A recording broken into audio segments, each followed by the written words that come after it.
নমস্কার বন্ধুরা, গল্প পাঠের আসরে আপনাদের সবাইকে স্বাগত। আজকে আমি সায়ন্তনী পাঠ করছি গজেন্দ্র কুমার মিত্রের লেখা হাসি।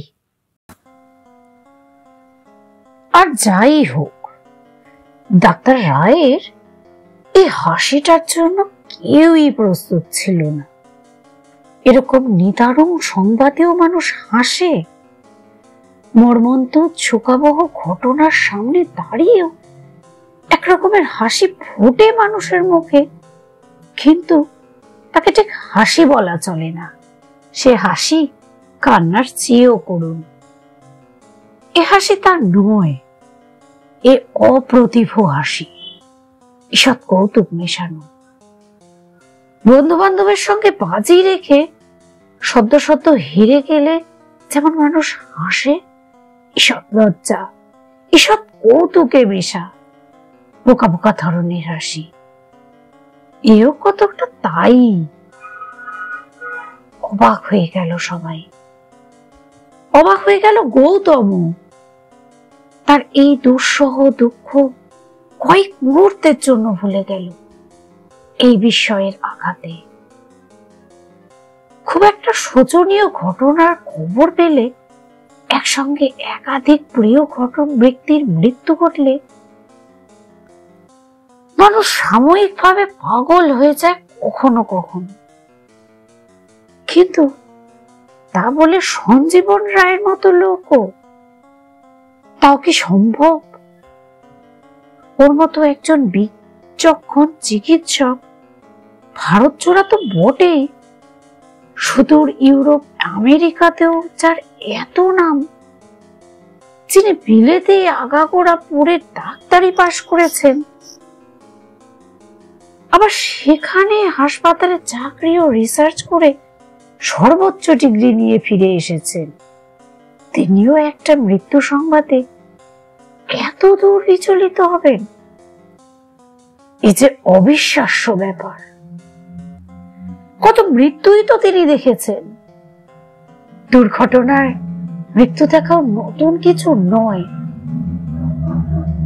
বহু লোকের মৃত্যু শয্যার পাশে গিয়ে দাঁড়াতে হয়েছে তাকে। মার মৃত্যু দেখেননি তখন বিলেতে, কিন্তু বাবা, ভাই, তারপর সেই স্ত্রী পর্যন্ত সবাই তো তার চোখের সামনে দিয়ে মরেছে। তবে আজ এর সংবাদে তিনি একেবারে পাগলই বা হয়ে উঠবেন কেন? হ্যাঁ, এই মৃত্যুটা সাধারণ মৃত্যু নয়, এটা ঠিক। মৃত্যুটাও নয়, আর যারা মরেছে তারাও নয়। এইমাত্র টেলিফোনে খবর এসেছে যে গতকাল সন্ধ্যার মুখে মধুপুরের কাছে এক মোটর দুর্ঘটনায় তার বন্ধু পত্নী অঞ্জনা, তার মেয়ে অপর্ণা ও অমিয়া এবং অপর্ণার বর অর্থাৎ অঞ্জনার জামাই কিশোর মারা গিয়েছে। কিশোরী গাড়ি চালাচ্ছিল, সঞ্জীবনের বড় ভারী বিলিতি গাড়িখানা, যন্ত্রপাতি নিখুঁত এবং গাড়ির বডি মজবুত। তেল খরচা হবে বেশি জেনেও সঞ্জীবনী নিয়ে যেতে বলেছিলেন। অঞ্জনারা যাচ্ছিল রাজগীর। অঞ্জনার শরীর একদম ভালো নয়। 8-10 দিন ওখানকার গরম জল লাগালে ভালো হতে পারে এই আশাতেই যাচ্ছিল। গয়ার পথেও যাওয়া চলত। এ পথটা কিশোরের জানা ও পছন্দ বলে এদিক দিয়েই যাচ্ছিল তারা। সঞ্জীবন এটা জানতেন না, জেনেছিলেন একেবারে ওরা বেরিয়ে যাওয়ার পরে। জানলেও নিষেধ করতেন না হয়তো। কথাটা মনে ছিল না তার, মনে ছিল না তার কারণ মৃত্যুপথযাত্রিণী ঈর্ষাতুরা নারীর প্রলাপোক্তি ভেবে এসেছিলেন এতদিন। তাছাড়া আর কোনো গুরুত্ব আছে বলে তিনি মনে করেননি। কিশোর নতুন গানিখানায় নিয়ে যেতে চেয়েছিলেন তার।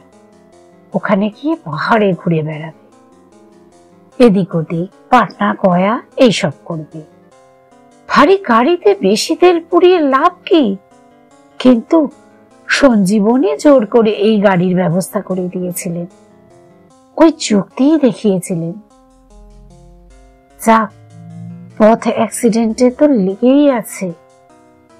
ওখানকার ওসব দেশি গাড়ি দেশলাইয়ের বাক্সের মতো, একটু কিছুতে লাগলেই চুরমার হয়ে যায়।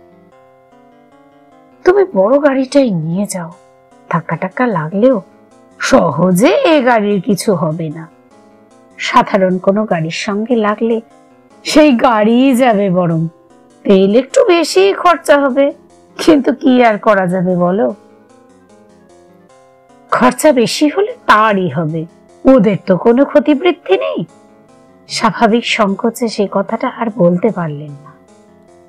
হ্যাঁ, নামে বন্ধুপতি, বন্ধুর ছেলে মেয়ে, কিন্তু আসলে এরাই তো ওর আপন। ওর আর কে আছে?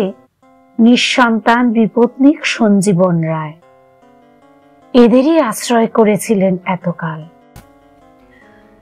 ডাক্তারই হোক আর বৈজ্ঞানিকই হোক, সব মানুষেরই একটা পারিবারিক আশ্রয় দরকার।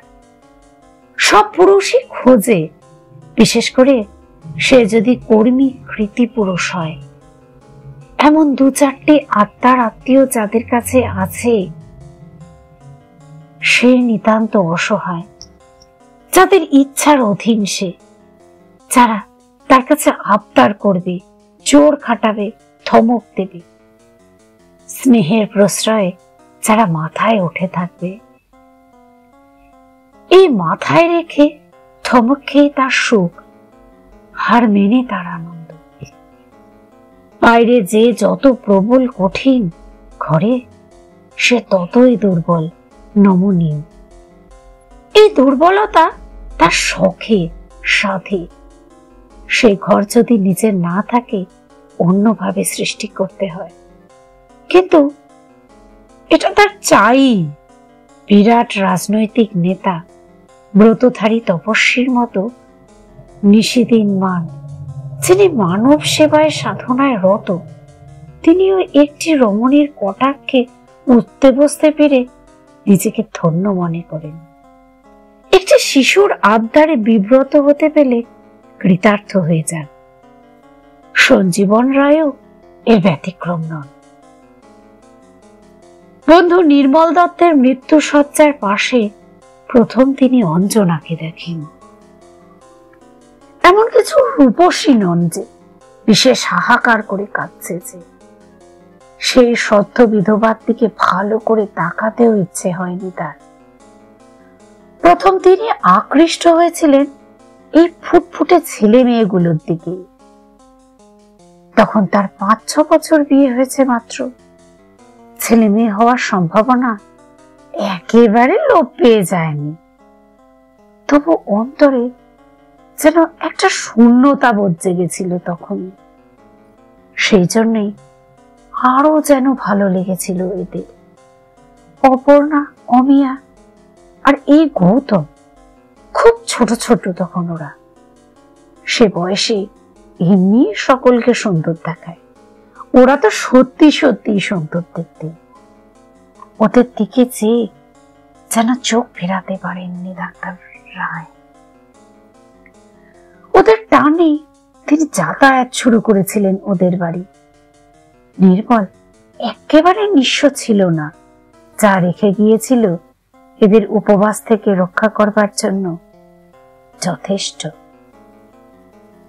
তাই ঠিক অর্থের প্রয়োজনে অঞ্জনা ওকে অবলম্বন করেননি। অভিভাবকের প্রয়োজনটাই বেশি ছিল সেদিন। আসা যাওয়া করতে করতে একটি মধুর পারিবারিক আবহাওয়ার মধ্যে এসে পড়ে। একটি সুস্বচ্ছন্দ সুপরিচালিত গৃহস্থালির চেহারা দেখে একটু যেন অবাকই হয়েছিলেন বিলাত ফেরত ডাক্তার সঞ্জীবন রায়। তিনি দীর্ঘদিন বিলেতে ছিলেন। এখানে এসে অর্থের প্রয়োজন তত না থাকলেও ধনী শ্বশুরের একমাত্র কন্যাকে বিয়ে করেছিলেন। সে কন্যাটিও আবার মা মরা, হোস্টেলে মানুষ, তাই গৃহসুখ বলতে কোনোদিনই কিছু জানতেন না। ভালো খাওয়া মানে হোটেলে, আনন্দ মানে সিনেমা থিয়েটারে যাওয়া, গৃহস্থালী বলতে চাকর বাকরদের স্বেচ্ছাচার ও অব্যবস্থা। এদের এখানে এসে যেন নতুন জগৎ আবিষ্কার করলেন তিনি। এই প্রথম জানলেন মেয়েরা নিজ হাতে রেঁধে খাওয়াতে চায়, খাইয়েই আনন্দ পায়। তারা পুরুষের দৈহিক স্বাচ্ছন্দ্য ও আরামের জন্য সদা সতর্ক ও সন্ত্রস্ত থাকে। পুরুষের পছন্দ অপছন্দের মাপে নিজেদের পছন্দ অপছন্দকে তৈরি করে। চোখ মেলে দেখলেন কেমন আরামের নীড়ে তারা তৈরি করতে পারে পরিষ্কার পরিচ্ছন্ন ঘর, সাজানো গোছানো ঘরকন্যা, স্নেহ মধুর পরিবেশ। ক্রমশ আসা যাওয়া করতে করতে অঞ্জনাকে ভালো লাগলো তার। আরো কিছুদিন আসা যাওয়ার পর সুন্দরী বলে মনে হলো তাকে। সুন্দরী অন্তত তার কাছে মনও হারেনি। ঘনিষ্ঠতা ক্রমশ অন্তরঙ্গতে পরিণত হতে দেরি হলো না।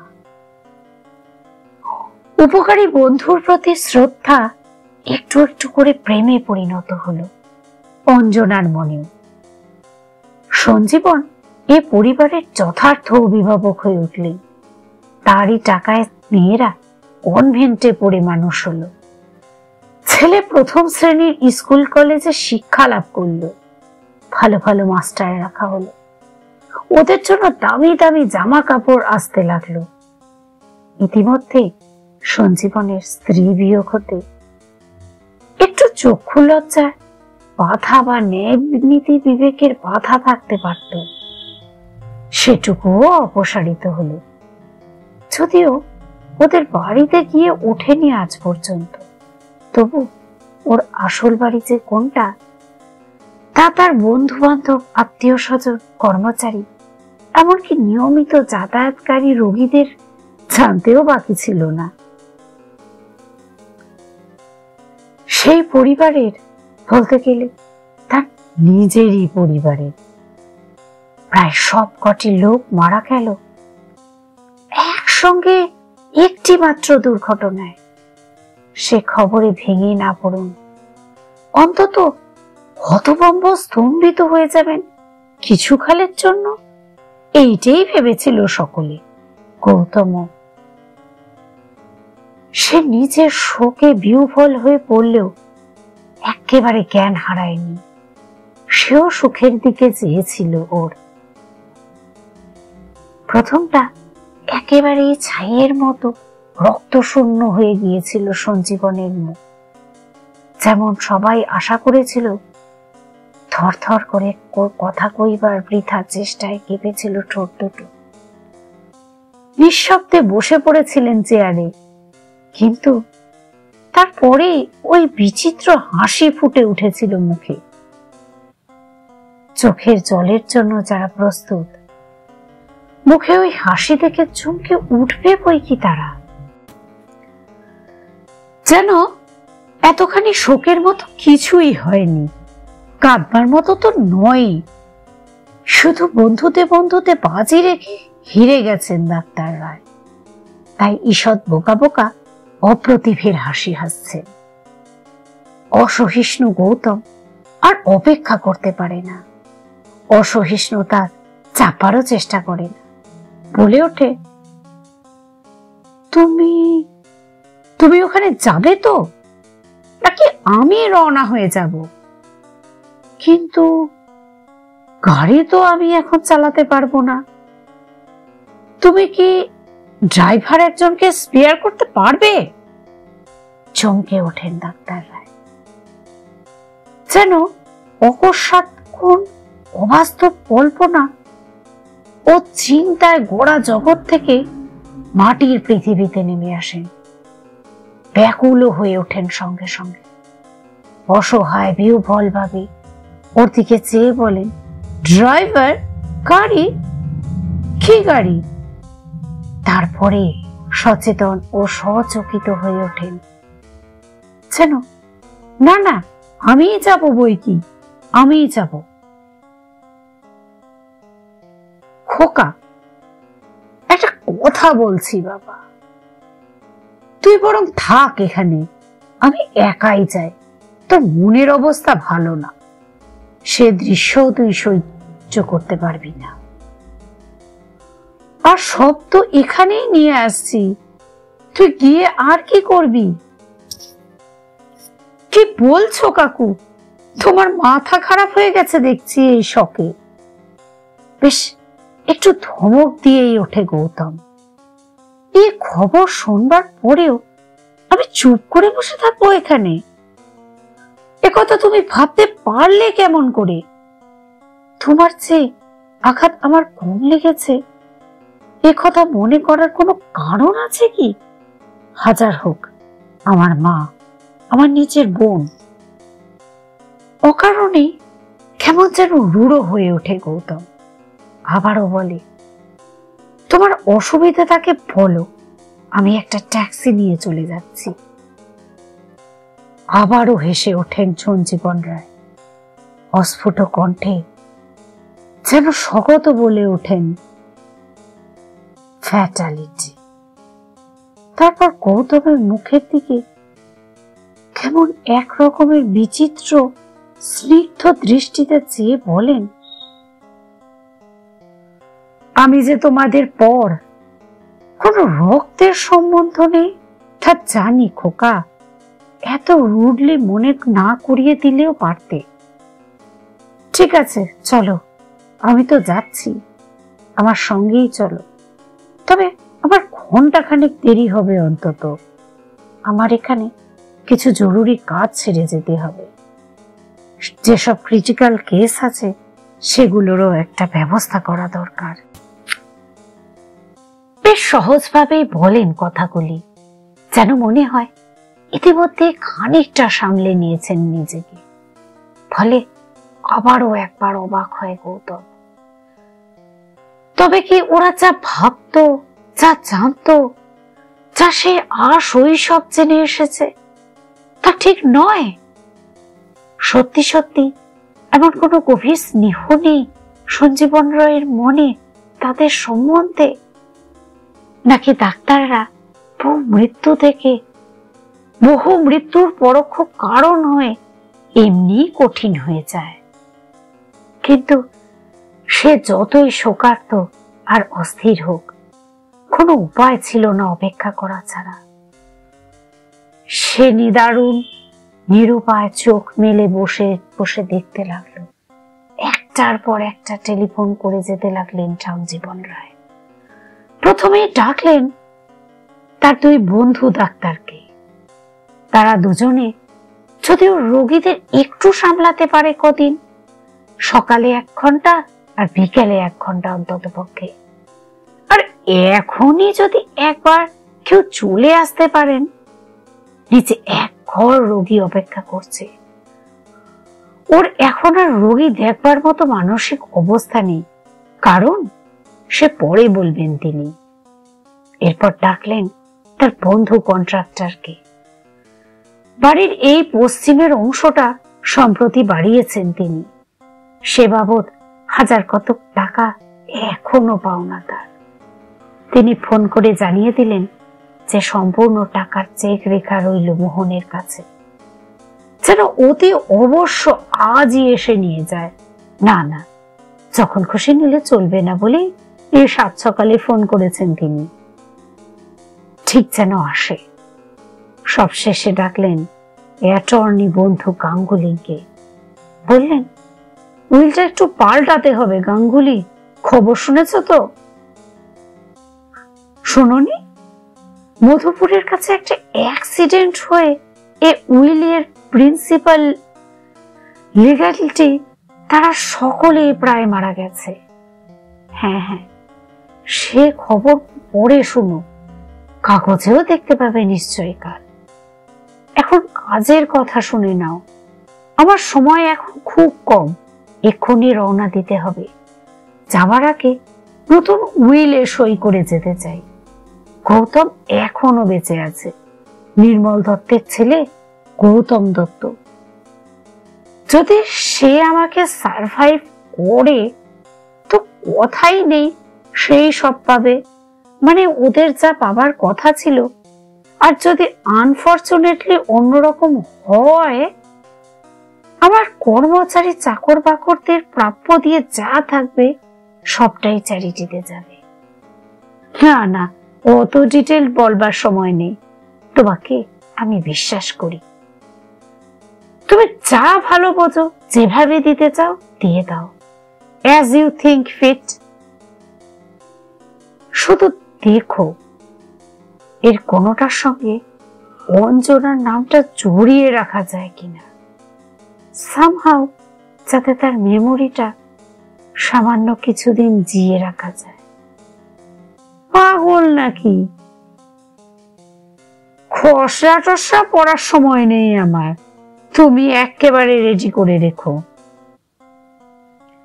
মোটে 10 মিনিট সময় আছে আমার হাতে, তার মধ্যেই বেরিয়ে পড়তে হবে। যাবার পথেই সই করে চলে যাব, সাক্ষী দুজন ঠিক করে রেখো। এত তাড়া করছি কেন সে তোমাকে বোঝাতে পারবো না। হ্যাঁ, তাই নার্ভাস হয়েই পড়েছি ধরে নাও। এই অবস্থায় সকলেরই বোধহয় এইরকম অবস্থা হয়, কিন্তু আমি ডাক্তার, আমাকে আর তুমি ওষুধ প্রেসক্রাইব করতে এসো না, দোহাই। বেশ হাসি মুখেই টেলিফোন নামিয়ে রাখলেন তিনি। বন্ধু বান্ধবদের সঙ্গে হাসি তামাশা করবার পর যেন স্মিত প্রসন্ন মুখে লোকে টেলিফোন ছাড়ে, ঠিক তেমনি। বুঝতে পারে না গৌতম, কিছুই বুঝতে পারে না সে। এই লোকটা যেন মৃত্যুর জন্য প্রস্তুত হয়ে যাত্রা করছে। কিন্তু কেন কেন? একটা দুর্ঘটনা ঘটেছে বলেই ওই পথে যারা যাবে তাদের সকলেই মরবে? এ তো মেয়েরই ভয়। ওকে যা দেখে এসেছে এতদিন, তাতে তো কখনো ওকে এমন দুর্বল চিত্ত, এমন শশঙ্ক বলে মনে হয়নি কখনো। উনি বৈজ্ঞানিক, চিকিৎসক, যুক্তিবহ মন ওর এমন অবুঝ ভয় তো সাজে না। অতিভূতের মতোই বসে সে শোনে। উনি বাড়ির পুরনো চাকর মোহনকে ডেকে সব চাবি এবং নিত্য প্রয়োজনের টাকা করে দিয়ে সংসারের পুরো ভারটাই বুঝিয়ে দিয়েছেন। সেই সুরটাই বাজছে তার গলায়, কিছু পূর্বের শেষ প্রস্তুতির সুর।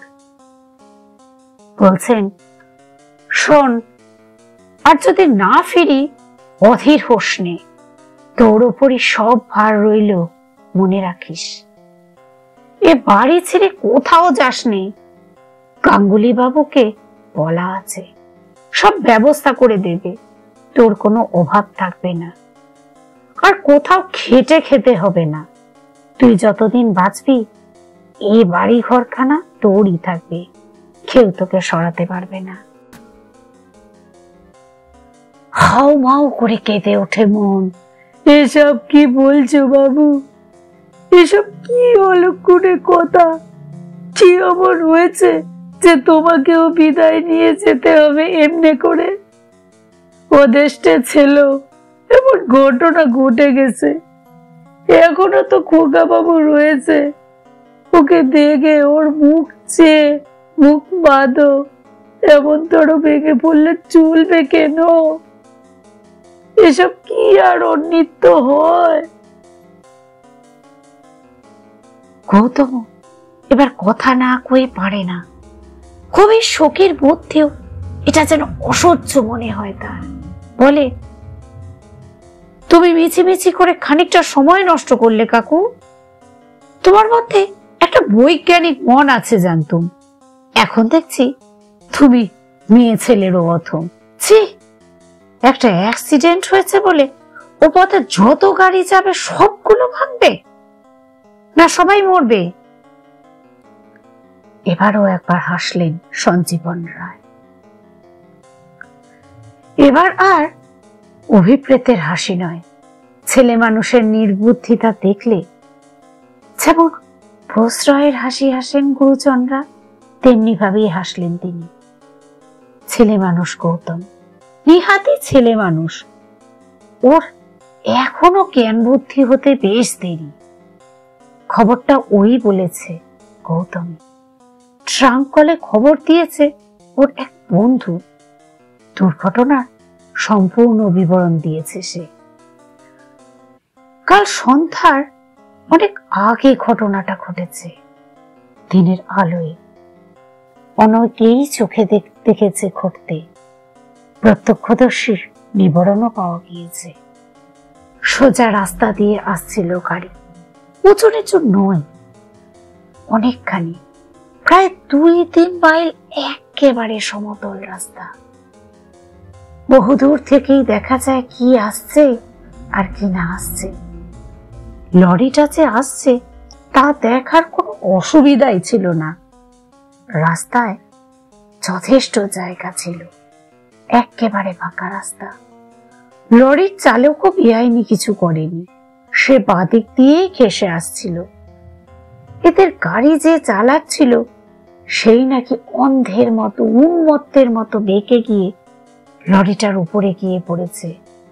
আরো আশ্চর্য, সঞ্জীবনের অত ভারী গাড়ি খেয়ে লাগা সত্ত্বেও লরিটার বিশেষ কোনো ক্ষতি হয়নি।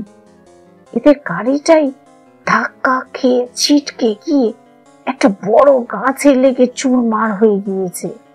আরোহীদের একটি প্রাণীও বাঁচেনি।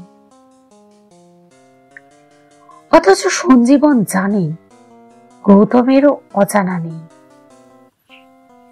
কিশোর অপ্রকৃতিস্থ, মদ্যপ বা উন্মাদ কোনটিই নয়, অন্ধ তো নয়, বরং কিশোর স্টিয়ারিং ধরলে ভাঙা গাড়িও চলতে শুরু করে, এমনই একটা প্রবাদ চালু আছে। এত ভালো হাত তার, সচ্চরিত্র, বুদ্ধিমান, বিচক্ষণ ছেলে কিশোর। সে এমন কাজ করবে একবারও ভেবে দেখলো না গৌতম। সেটা ভেবে দেখলে তার আজ এর আচরণ, কার্যকারণ বুঝতে এতটা অসুবিধা হতো না। সব কাজ চুকিয়ে ব্রেকফাস্টটা সেরে নিলেন সঞ্জীবন। গৌতমকেও কিছু খেতে বলেছিলেন, এখনো অসহ্য লাগেনি তোমার, খেয়ে নিতে পারো। গৌতম অন্যদিকে মুখ ফিরিয়ে জবাব দিয়েছিল, অসহ্যটাই বড় কথা নয় কাকু, ওসব আমিও মানি না, কিন্তু মানুষের মানসিক অবস্থা বলেও একটা জিনিস আছে, ডাক্তারি করতে করতে সেইটাও ভুলে গেছো তুমি। আর পেরাপেরি করেননি ডাক্তার রায়, শুধু আরেকবার হেসেছিলেন একটুখানি। তার ইঙ্গিতে মোহন জোর করে 1 কাপ কফি খাইয়ে দিয়েছিল। খাওয়া শেষ করে পোশাক বদলে ডাক্তারি ব্যাগটা গাড়িতে তুলে দিয়ে বলে, অনেকদিন পর নিজেদের শয়ন কক্ষে এসে ঢুকলেন সঞ্জীবন রায়। অনেকদিন এ ঘরে তিনি আসেননি, শোননি স্ত্রীর মৃত্যুর আগে থেকেই। যখন বোঝা গেল স্ত্রীর অসুখ সারবে না, তখনই এ ঘরে নার্সদের থাকার ব্যবস্থা করতে পাশের ছোট ঘরটা নিজের শোবার ঘরে রূপান্তরিত করেছিলেন। মৃত্যুর পরও আর ঘর বদল করেননি, ইচ্ছেও হয়নি। এ ঘরে আর শোবার কোনো ব্যবস্থা ছিল না। অমিতা বিছানার উপরই মারা গিয়েছিল, নিচে নামানো হয়নি। সঞ্জীবন হয়তো এমনি নামাবার কথা ভাবতে পারতেন না, তার উপর অমিতা বারবার এই হৃদয়হীন আচরণে তার আপত্তি জানিয়েছিল। তার ধারণা ছিল দেহ শূন্যে মরতে নেই, এ বিধানটা বিছানা বাঁচাবার জন্যই দেওয়া হয়েছে। রোগীর জ্ঞান থাকতে বিছানা থেকে নামালে কারণ বুঝে তখনই তো হার্ট ফেল করবে। ফলে সেসব গতি বিছানা সবই ফেলা গিয়েছিল। খাটটা তার এক রাধুনী বামুনকে দান করেছিলেন ডাক্তার রায়। সেই থেকে এ ঘর শূন্য আছে প্রায়। দেওয়ালে খানকতক ছবি, বইয়ের সেলফ, অমিতার কাপড় জামার আলমারি, একটা ছোট্ট বেডসাইড টেবিল ও আরেকটা টেবিলে স্ত্রীর একখানা ছবি ছাড়া এই ঘরে আর কিছুই নেই। তবু সে শূন্য ঘরেই এসে দাঁড়ালেন ডাক্তার রায়। খাটখানা কোথায় পাতা ছিল তা আজও মনে আছে তার। এইখানে পশ্চিমের দেওয়ালে ঘেঁষে বসানো ছিল মেঝেতে চারটে খুঁড়োর তাক এখনো মিলিয়ে যায়নি। এইদিকে মুখ করে শুধু অমিতা, পূব দিকের এই দরজার দিকে মুখ করে, যাতে সিঁড়ির মুখ পর্যন্ত সমস্ত বারান্দাটা দেখা যায়। এখন যেখানে দাঁড়িয়ে আছেন সাধারণত সেইখানেই এসে বসতেন তিনি, স্ত্রীকে দেখবার জন্য, তার খবর নেবার জন্য। ইদানিং অমিতা তার সঙ্গে কথা কইত না। তিনি ঘরে আসছেন টের পেলে মুখটা ফিরিয়ে চোখ বুঝত, নইলে নার্সকে বলতো ও পাশে ফিরিয়ে দিতে। তার চিকিৎসাও চলতে দেয়নি শেষের দিকে। তার বন্ধু সমর সেনই দেখত। সেনকে কৈফিয়ত দিতেন ডাক্তার রায়, ঘরের লোকের চিকিৎসা করা উচিত নয় কোনো ডাক্তারেরই। তবে মনে হয় সমর সেনের কিছুই জানতে বাকি ছিল না। অমিতার এ বেদরা কোনা তার কারণও না। অমিতাই সেনকে বলে দিয়েছিল।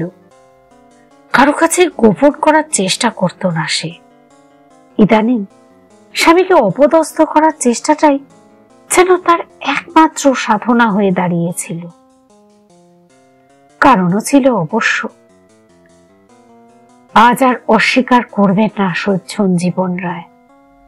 অঞ্জনার সঙ্গে, ওদের পরিবারের সঙ্গে ঘনিষ্ঠতার চেহারাটা ততদিনে সকলের কাছে স্পষ্ট ও প্রত্যক্ষ হয়ে উঠেছিল।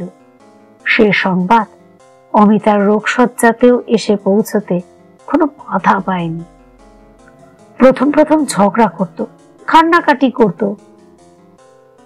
কতদিন কোনো পথ্য গ্রহণ করেনি, ছুঁড়ে ফেলে দিয়েছে। তারপর এই নিষ্ফল অভিমানে অসরতা ও মূল্যহীনতা নিজের কাছেই ধরা পড়েছে ক্রমশ। অপমানে লজ্জায় মাথা খুঁড়েছে সে এই রোগশয্যাতেই। তারপর থেকে নিথর ও নিস্তব্ধ হয়ে গিয়েছে সে। শেষের একটা বছর কোনোদিন কথাই বলেনি সে। কথা কয়নি তার স্বামীর সঙ্গে, কেবল সেই একটি দিন ছাড়া, মৃত্যুর 7-8 দিন আগে। অভ্যাসবশত কতটা চোখ খুলে লজ্জাতে, নার্স বা চাকর বাকরদের কাছে লজ্জা থাকতে তখনও প্রতিদিনই সকাল সন্ধ্যা একবার করে এসে বসতেন এ ঘরে। নার্সকে জিজ্ঞাসা করতেন রোগিণীর খবর, ঔষধ বা পথ্য সম্বন্ধে 2-1টা নির্দেশ দিয়েই চলে যেতেন। কিন্তু সেদিন তিনি গিয়ে বসতেই অমিতা বলে রেখেছিল কি না কে জানে, কি একটা ছুতো করে নার্স উঠে চলে গিয়েছিল। আর সেই অবসরে অমিতা কথা কয়েছিল ওর সঙ্গে। চমকে উঠেছিলেন সঞ্জীবন রায়। দীর্ঘদিনের অনভ্যস্ততার স্ত্রীর কণ্ঠস্বরটা যেন তিনি ভুলে বসতে গিয়েছিলেন। অমিতা যে আর কোনোদিন তার সঙ্গে কথা কইবে তা তিনি ভাবতেই পারেননি। কিন্তু কথা বলেছিল সে। কণ্ঠস্বর ক্লান্ত হলেও তাতে কোনো অস্পষ্টতা বা জড়তা ছিল না। তার দিকে চেয়ে খুব পরিষ্কার ভাবেই বলেছিল, দেখো, একটা কথা বলতে যাচ্ছি তোমাকে। বিয়ের পর 1টি মাস মাত্র একটি মাসই তোমাকে আমি পরিপূর্ণভাবে পেয়েছিলুম, সুখী হয়েছিলুম। সেটা হলো সেই মধুপুরে হানিমুন করতে যাওয়ার 1 মাস। পুরো 1 মাসও না, 27 দিন। তবু সেই 27টি দিনই আমার জীবনে অক্ষয় অম্লান হয়ে আছে। আমার স্মৃতিতে যা কিছু মূল্যবান, যা কিছু প্রিয়, তার সবকটি ওখানে পাওয়া। তারপরই এখানে এসে তুমি চাকরি নিলে। কিছুদিন পরে তাও ছেড়ে প্র্যাকটিস ধরে। প্র্যাকটিস জমলো, কাজ বাড়লো, আমি পিছনে পড়ে গেলাম। তোমার আর আমার জীবনে একটা বিরাট একটা ব্যবধান রচিত হলো। তবু হয়তো একটা কিছু পেতে পারতুম, যদি এই কাল ব্যাধি এসে না ধরতো আর ওই সর্বনাশী রাক্ষসী না এসে হাজির হতো তোমার জীবনে। ব্যাস, ওইটুকু বলেই হাঁপিয়ে উঠেছিল অমিতা। রীতিমতো কষ্ট হচ্ছিল তার, তবু বাধা দেননি। তিনি জানতেন এখন বাধা দিতে গেলে আরো উত্তেজিত হয়ে পড়বে, হিতে বিপরীত হবে। অমিতা এক মুহূর্ত থেমে রাক্ষসীকে মনে পড়ার অস্বাভাবিক উত্তেজনা কিছুটা সামলে নিয়ে বলল, আমি মরার পর যা করবে তা তো জানি। কাজে তো সেই স্ত্রী হয়ে বসেছে, চোখ বুঝলেও সে নামেও গৃহিণী হয়ে এই বাড়িতে এসে বসবে। তা সে যা খুশি করো, এ বাড়ির ওপরে আমার মায়া নেই এক রত্তিও। এখানে নতুন বাড়িতে আসার পর থেকে একটি দিনের জন্য শান্তি পাইনি আমি। কিন্তু একটা কথা মনে রেখো, যদি আত্মা আর পরলোক বলে কিছু থেকে থাকে, তো আমার আত্মা মধুপুরের সেই বাড়িতেই থাকবে, যতদিন না তোমার মৃত্যু হয় আবার সেখানে দেখা দেয়। ওইদিকে যেন তোমার ওই প্রেয়সীও কখনো না যায়। পৃথিবীতে ঢের জায়গা আছে, মধুপুরটা বাদ দিলেও কোনো ক্ষতি হবে না তোমাদের। ওইটুকু আমাকে ছেড়ে দিতে আশা করি কুণ্ঠিত হবে না। যদি কোনোদিন ওখানে নিয়ে যাবার চেষ্টা করো ওদিকে, তাহলে নিজের সর্বনাশ, নিজেদেরই সর্বনাশ করবে, মনে রেখো। এ আমি মিথ্যা ভয় দেখাচ্ছি না। লোকে মৃত্যুর পর মুক্তি চায়, আমি তা চাইছি না, কোনো দিনই চাইনি। যদি আমি মনে প্রাণে সতী হই, যদি একদিনের জন্যেও ভগবানকে ডেকে থাকি, তো আমার এটুকু অভিলাষ সিদ্ধ হবে, তোমাকে শাস্তি দেবার জন্যে আমি মরার পরও বেঁচে থাকব। আর কিছু বলেনি অমিতা, বলতেও পারেনি। অবসন্ন হয়ে চুপ করেছিল। নার্সও এসে পড়েছিল ততক্ষণে। সেই শেষ ওদের কথাবার্তা, অনেক দিনের ব্যাপার, তবু আজও বেশ স্পষ্ট মনে আছে সঞ্জীবন রায়ের। মধ্যে একটু ভুলেছিলেন কথাটা, তারই শাস্তি পেলেন। বিশ্বাস করেননি সেদিন, তবু মনে থাকলে কিশোরকে বারণ করে দিতেন হয়তো। বেশিক্ষণ দাঁড়ানো হলো না আর। নিচে অসহিষ্ণু গৌতমের অসন্তোষ সরব হয়ে উঠেছে। ডাক্তার রায় একটু হেসেই ঘর থেকে নেমে এলেন, গাড়িতে এসে চাপলেন, আর ফিরে তাকালেন না সেদিকে। নতুন বাড়ি, ভৃত্য, পরিজন, অগণিত রোগী সব পিছনে পড়ে রইল। নির্বিকার চিত্তে স্টিয়ারিং ধরে বসলেন। গৌতম বিস্মিত হয়ে প্রশ্ন করল, ড্রাইভার নেবে না? না না, থাক, ওকে আর কেন নেব? ওকে আর কেন, এ কথাটার অর্থ বুঝতে পারল না গৌতম, কিন্তু কোনো প্রশ্নও করল না। কারণ সকাল থেকে এ খবর শুনবার পর থেকে ওর সব আচরণ আর কথাবার্তায় দুর্বোধ্য মনে হচ্ছে গৌতমের। সম্ভবত শোকে আর শখে হয়েছে এটা।